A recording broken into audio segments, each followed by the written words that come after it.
বাবারা দল করতে চাইলে মাঠে এসে করো, বললেন ফজলুর রহমান। বাজার নিয়ন্ত্রণ করুন, না হলে জনগণ সহ্য করবে না। গরমে স্যুট পরে এসির তাপমাত্রা কমানো বন্ধ করুন, বললেন জ্বালানি উপদেষ্টা। জানাবো 5ই আগস্টের আগে তত্ত্বে বিচার করলে হবে না, বললেন অ্যাটর্নি জেনারেল। এবং সর্বশেষ জানাবো যুক্তরাষ্ট্রের সঙ্গে ব্যবসায়িক সম্পর্ককে গুরুত্ব দিচ্ছে বাংলাদেশ। শুনছিলেন সংবাদ শিরোনাম, এবার বিস্তারিত। বাবারা দল করতে চাইলে মাঠে এসে করো, বললেন ফজলুর রহমান। বিএনপি চেয়ারপারসনের উপদেষ্টা অ্যাডভোকেট ফজলুর রহমান বলেছেন যে ছেলেরা বর্তমানে ক্ষমতায় আছে, তারা আমাদের সন্তান। বাবারা দল করতে চাইলে মাঠে এসে করো। সিংহাসনে থেকে কিংস পার্টি করতে চাইলে মানুষ মানবে না। বিগত 17 বছর বিএনপি ফ্যাসিস্ট বিরোধী আন্দোলনের ফাউন্ডেশন গড়ে তুলেছিল উল্লেখ করে ফজলুর রহমান বলেন, 5ই আগস্টের পর থেকে বিগত 7 মাস ধরে বিএনপির প্রতি অবিচার করা হচ্ছে। অথচ নিরপেক্ষ নির্বাচন হলে 2/3 মেজরিটি পাবে বিএনপি, কিন্তু ইলেকশন যেন না হয় তা নিয়ে গভীর ষড়যন্ত্র করা হচ্ছে। জামায়াত ইসলামের উদ্দেশ্যে তিনি বলেন, ইসলাম নিয়ে রাজনীতি করতে যাইয়েন না। নির্বাচনে 10% ভোট পেলে স্যালুট দেব। আপনারা ব্যাংক দখল করে বিএনপিকে বলেন চাঁদাবাজ, কিন্তু জনগণ কাকে ভালোবাসে প্রমাণ চাইলে নির্বাচন দিন। স্থানীয় নির্বাচনের জন্য স্বৈরাচার বিরোধী আন্দোলন হয়নি। দেশের জনগণ অবিলম্বে জাতীয় নির্বাচন চায়। নিত্য প্রয়োজনীয় পণ্যের মূল্য সহনীয় রাখা, আইন শৃঙ্খলা পরিস্থিতির উন্নতি ও দ্রুত নির্বাচনের রোডম্যাপ ঘোষণা সহ বিভিন্ন দাবিতে তারাকান্দা উপজেলার নতুন বাজার এলাকায় এই সমাবেশের আয়োজন করা হয়। বাজার নিয়ন্ত্রণ করুন, না হলে জনগণ সহ্য করবে না। অন্তর্বর্তী সরকারকে উদ্দেশ্য করে বাংলাদেশ বিপ্লবী ওয়ার্কার্স পার্টির সাধারণ সম্পাদক সাইফুল হক বলেছেন, আগে বাজার নিয়ন্ত্রণ করুন, না হলে জনগণ কিন্তু সহ্য করবে না। সাইফুল হক বলেন, এদেশের মানুষ 16 বছর ধরে ভোট দেওয়ার জন্য অপেক্ষা করছে। দেশ একটা অস্থিতিশীল পরিস্থিতির মধ্যে রয়েছে। অন্তর্বর্তী সরকার যদি জাতীয় নির্বাচনের আগে স্থানীয় সরকার নির্বাচনের ব্যবস্থা করে, তাহলে দেশ আরো অস্থিতিশীল হয়ে উঠবে। এক কথায় এটি একটি হঠকারিতা। তিনি বলেন, সরকারকে বলবো, আপনারা প্রতিটা কমিশনকে দায়িত্ব দিন তাড়াতাড়ি সংস্কারের রোডম্যাপ দেওয়ার জন্য।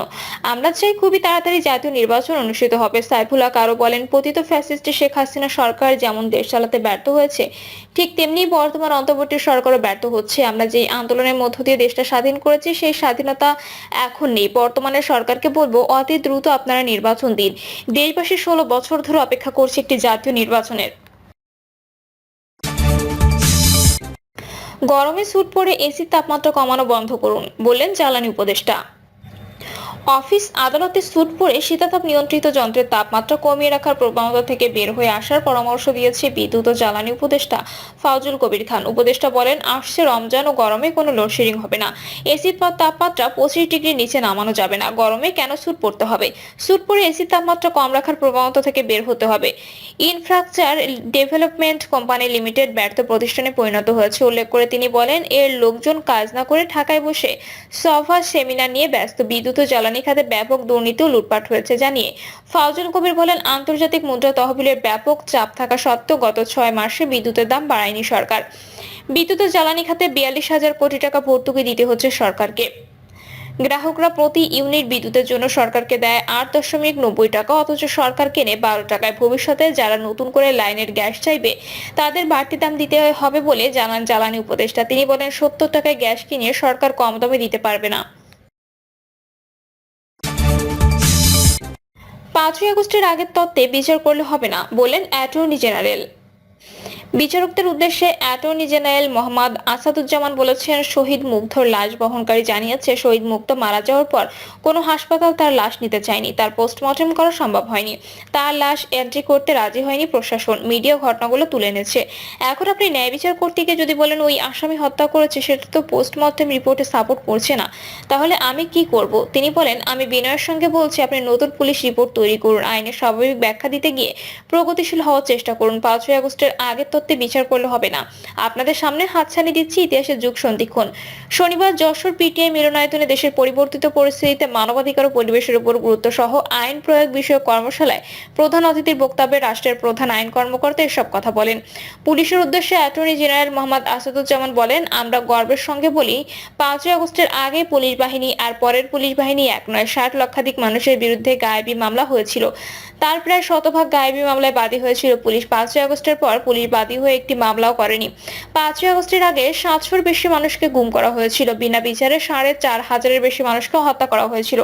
আইন শৃঙ্খলা বাহিনীর সদস্যদের ব্যবহার করে 60 লক্ষাধিক গায়েবী মামলা করা হয়েছিল। এসব ঘটনায় মানবতা বিরোধী অপরাধের সব উপাদান ভরপুর। 5ই আগস্টের পর পুলিশ বাহিনী হাত দিয়ে একটি বিচার বহির্ভূত হত্যাকাণ্ড হয়নি। তিনি আরো বলেন, বিচার পুলিশ বিভাগের সিন্ডিকেট ভেঙে দেওয়া হয়েছে। প্রধান উপদেষ্টা ডক্টর ইউনূসের নেতৃত্বে আগামীর বাংলাদেশ হবে সুশাসন ও ন্যায় বিচার ভিত্তিক। পুলিশকে তদন্তের সময় সতর্কতা অবলম্বন করতে হবে, যাতে কোনো নিরপরাধ ব্যক্তি শাস্তি না পায়। স্বরাষ্ট্র মন্ত্রণালয়ের সিনিয়র সচিব নাসিমুল গনির সভাপতিত্বে কর্মশালায় বিশেষ অতিথির বক্তব্যে আন্তর্জাতিক অপরাধ ট্রাইব্যুনালের চিফ প্রসিকিউটর মোহাম্মদ তাজুল ইসলাম বলেন, এই রাষ্ট্র ট্রান্সফরমেশনের মধ্য দিয়ে যাচ্ছে। আগামীর বাংলাদেশে কোনো ব্যক্তির কাছে নয়, আপনারা আইন ও সংবিধানের কাছে দায়বদ্ধ থাকবেন। আপনাদের সিদ্ধান্ত নিতে হবে কাদের পক্ষে দাঁড়াবেন। অনেক চক্রান্ত চলছে। প্রতি বিপ্লব শক্ত হাতে দমন না করলে এই রাষ্ট্র ধরে রাখতে পারবো না। আমরা যুদ্ধ পরিস্থিতির মধ্যে আছি। যারা বিশৃঙ্খলা সৃষ্টি করছে তাদের ধরতে হবে। যুক্তরাষ্ট্রের সঙ্গে ব্যবসায়িক সম্পর্ককে গুরুত্ব দিচ্ছে বাংলাদেশ। ডোনাল্ড ট্রাম্প প্রেসিডেন্ট হিসেবে দায়িত্ব নেওয়ার পর থেকেই বিশ্বের বিভিন্ন দেশের সঙ্গে যুক্তরাষ্ট্রের সম্পর্ককে ব্যবসায়িক দৃষ্টিকোণ থেকে বিবেচনা করছেন। ব্যবসায়ী ট্রাম্পের লেনদেন ভিত্তিক কূটনীতিকে মেনে নিয়েই কাজ করছে বাংলাদেশ। 20 জানুয়ারি ট্রাম্প দায়িত্ব নেওয়ার 5 দিনের মধ্যে মার্কিন জ্বালানি কোম্পানি জরুরি ভিত্তিতে 50 লাখ টন পর্যন্ত এলএনজি আমদানি করার চুক্তি করেছে বাংলাদেশ বিনিয়োগ উন্নয়ন কর্তৃপক্ষ।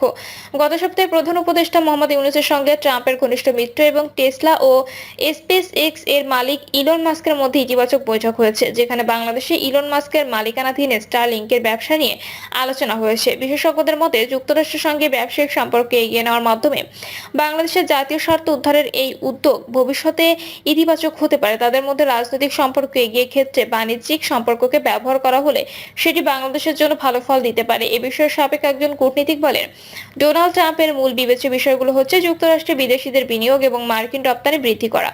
অন্য আরেকটি গুরুত্বপূর্ণ বিষয় হচ্ছে অবৈধভাবে অবস্থানকারীদের যুক্তরাষ্ট্র ত্যাগে বাধ্য করা এবং নতুন করে কেউ যেন প্রবেশ করতে না পারে সেটির প্রতি নজর রাখা।